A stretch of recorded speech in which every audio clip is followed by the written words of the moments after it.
मित्रों, लोकतंत्र में सरकारें जब अपना रिपोर्ट कार्ड पेश करती हैं तो मंच पर आंकड़े खड़े होते हैं।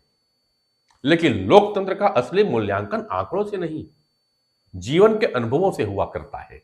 नमस्कार, मैं हूं नरेंद्र पांडे। आप देख रहे हैं नेशन खबर।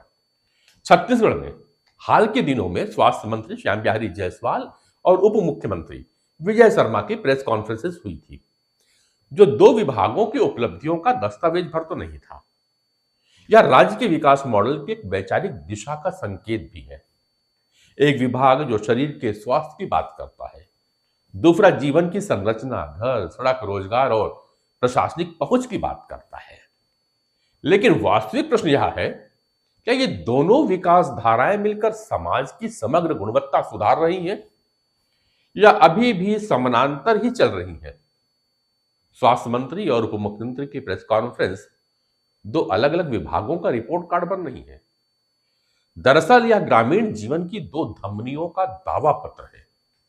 एक धमनियों में शरीर का स्वास्थ्य बहता है, खून बहता है, दूसरी ओर से जीवन की स्थिरता आती है। और जब इन दोनों का प्रवाह असंतुलित होता है तो आंकड़े भले ही चमकते हों, जन अनुभव तो धुंधला ही रहता है। स्वास्थ्य नीति का नया फोकस, रोकथाम आधारित मॉडल, निश्चित रूप से एक सकारात्मक संकेत है कि एक चिंता गुफा जो बस्तर क्षेत्र में है, जहां नक्सलियों का जमावड़ा सदैव होता था, सदैव नक्सलवादी घटनाएं वहां होती रहती थी, उस चिंता गुफा को भी हमारे भारत सरकार के स्वास्थ्य विभाग का सबसे बड़ा प्रमाणीकरण प्रमाण पत्र, एनक्वास प्रमाण पत्र मिला। उसी प्रकार से मैं बात करूं तो जो नक्सलियों का कमांडर के रूप में माने जाने वाला हिडमा, उसका गांव है पुअर्ती। उस गांव में भी हमने प्राथमिक स्वास्थ्य केंद्र स्वीकृत किया है और अब जल्द ही उसका निर्माण करके हम उसको चालू करेंगे। इसी प्रकार से मैं बात करना चाहूं हमारे टर्सरी केंद्रों का, तो उसमें मेकाहारा, आप सब लोगों से कोई छुपा नहीं है कि मेकाहारा में किस प्रकार से लोगों का भाव बना हुआ था। लोग वहां जाते नहीं थे, जितनी बेड है वो खाली होती रहती थी। ओपीडी 1000, 1200, 1500 होता था। अभी की स्थिति में हमारे 2700 से 3000 की ओपीडी प्रतिदिन है मेकाहारा का। इसी प्रकार से आईपीडी की बात करूं तो आप सब लोगों ने देखा है, माननीय उच्च न्यायालय ने भी हमें निर्देशित किया था, एक बेड में 2 लोग सो रहे थे, 2 मरीजों को रखना पड़ा था। उसका कारण है कि इमरजेंसी में बेड की उपलब्धता नहीं होने की वजह से हमको ऐसा करना पड़ा। अभी 700 की जगह में हमारे 1300 साढ़े 1300 मरीज मेकाहारा में भर्ती रहते हैं। लेकिन हम शांत नहीं बैठे कि यदि मरीजों के लिए जगह नहीं है तो केवल हम एक बेड में 2 मरीज रखें, ऐसी कोई मंशा नहीं है। माननीय मुख्यमंत्री विष्णुदेव साय जी ने उसके लिए 232 करोड़ रुपए जारी भी किया है। 700 बेड का टेंडर प्रक्रिया भी चल रहा है। हमारे जो केवल रायपुर में केंद्रित जो इलाज की व्यवस्था है, सुपर स्पेशलिटी केवल डीकेएस एक हमारे सरकार का हुआ करता था, हमने उसको विकेंद्रीकरण करते हुए जन घोषणा पत्र के अनुरूप सभी संभाग में एक एम्स की तरह हम सिम्स की स्थापना करेंगे। उस वादा को पूरा करते हुए बिलासपुर में हमारा सुपर स्पेशलिटी हॉस्पिटल चालू हो चुका है। जगदलपुर में हम इस महीने ही चालू करने वाले हैं और अंबिकापुर का भी सुपर स्पेशलिटी हॉस्पिटल स्वीकृत है। मलेरिया की दर में कमी आई है, टीबी मुक्त पंचायतें हो रही हैं, सिकल सेल की स्क्रीनिंग बढ़ रही है।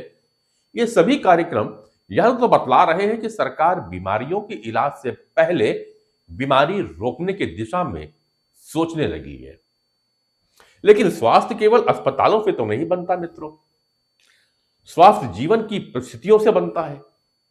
यहीं पर ग्रामीण विकास विभाग की भूमिका स्वास्थ्य नीति से जुड़ जाती है।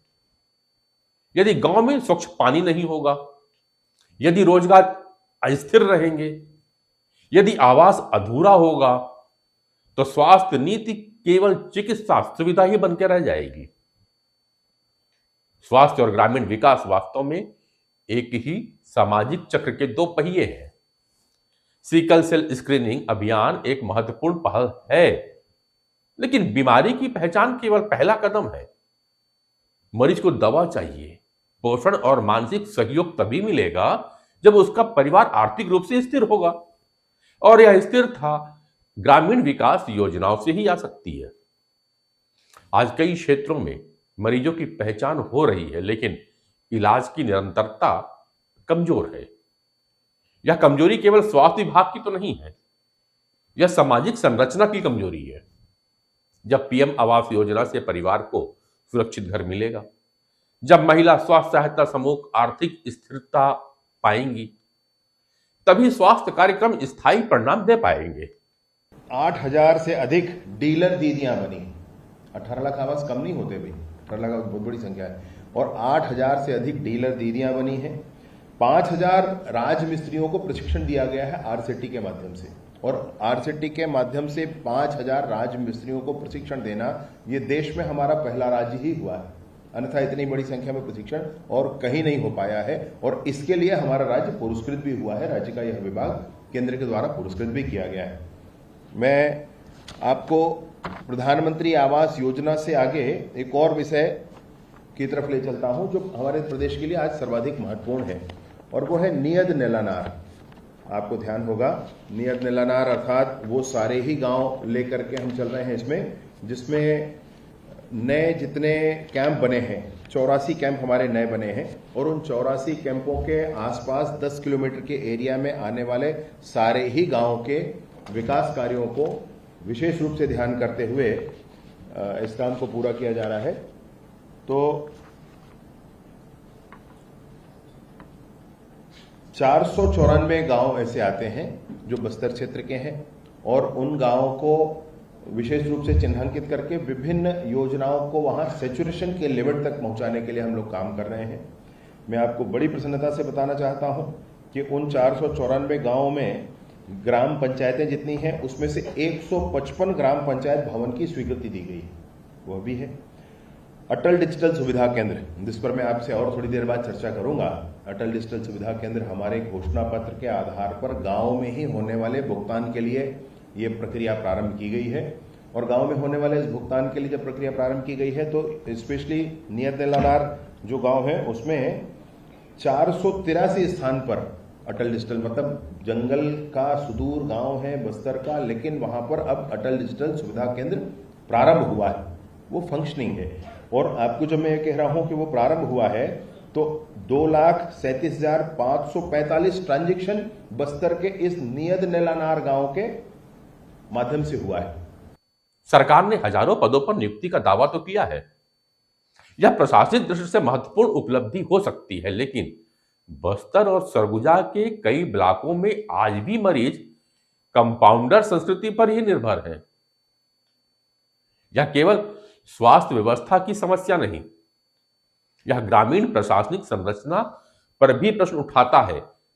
जहां सड़कें पूर्ण नहीं है, जहां आवास अधूरा है, जहां सामाजिक सुविधाएं सीमित है, वहां डॉक्टरों का टिकना तो कठिन हो ही जाता है, क्योंकि ग्रामीण विकास और स्वास्थ्य सेवा वास्तव में एक दूसरे पर निर्भर संरचनाएं हैं।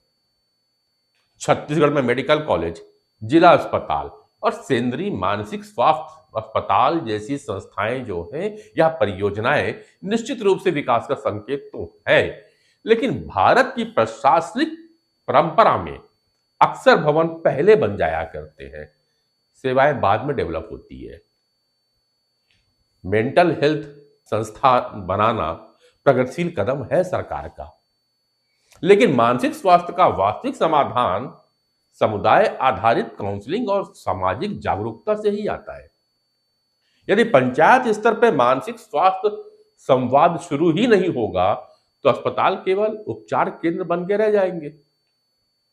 आयुष्मान योजना गरीबों के लिए जीवन रक्षक साबित तो हुई है, लेकिन बीमा आधारित मॉडल एक दीर्घकालिक नीति चुनौती भी तो पैदा कर सकता है।